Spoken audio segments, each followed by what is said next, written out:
আজ পবিত্র লাইলাতুল কদর বা শবে কদর।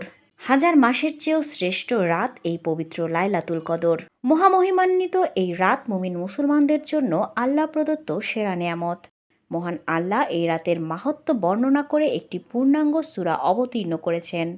মাহে রমজানের শেষ দশকের বেজোর রাতগুলোতে লাইলাতুল কদর তালাশ করার জোর তাগিদ এসেছে মহানবী সাল্লাল্লাহু আলাইহি ওয়াসাল্লামের পক্ষ থেকে। তাই পরম এই রাতটিতে ইবাদত বন্দেগীতে ডুবে থাকতে চান প্রতিটি মুমিন মুসলমান। তবে ২৬ রমজানের দিবাগত রাতেই কাঙ্ক্ষিত শবে কদরটি আসার সম্ভাবনা বেশি বলে আলেমদের অভিমত।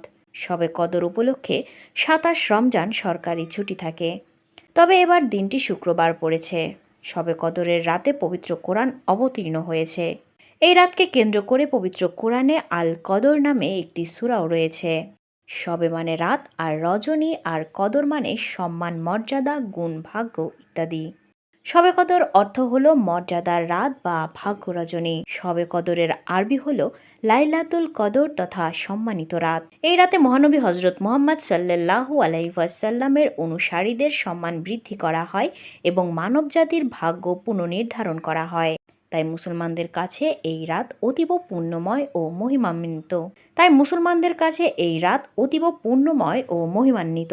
সব সংকট থেকে উত্তরণের জন্য সর্বশক্তিমান আল্লাহর দরবারে শবে কদরের রাতে প্রার্থনা করার আহ্বান জানিয়েছেন মহানবী হজরত মুহাম্মদ সাল্লাল্লাহু আলাইহি ওয়াসাল্লাম। পবিত্র কোরআনে উল্লেখ করা হয়েছে, অন্য সময়ের ১,০০০ মাসের ইবাদত করলে যে সওয়াব পাওয়া যায়, শবে কদরের রাতের ইবাদতে তার চেয়ে বেশি সওয়াব পাওয়া যায়। তাই বিশ্বের বিভিন্ন দেশে মুসলমানদের মতো বাংলাদেশের মুসলমানেরাও নিজেদের গুনাহ মাফ এবং অধিক সওয়াব হাসিলের আশায় নফল ইবাদত, কোরআন তেলাওয়াত ও জিকির আজকরের মধ্য দিয়ে রাতটি অতিবাহিত করবেন।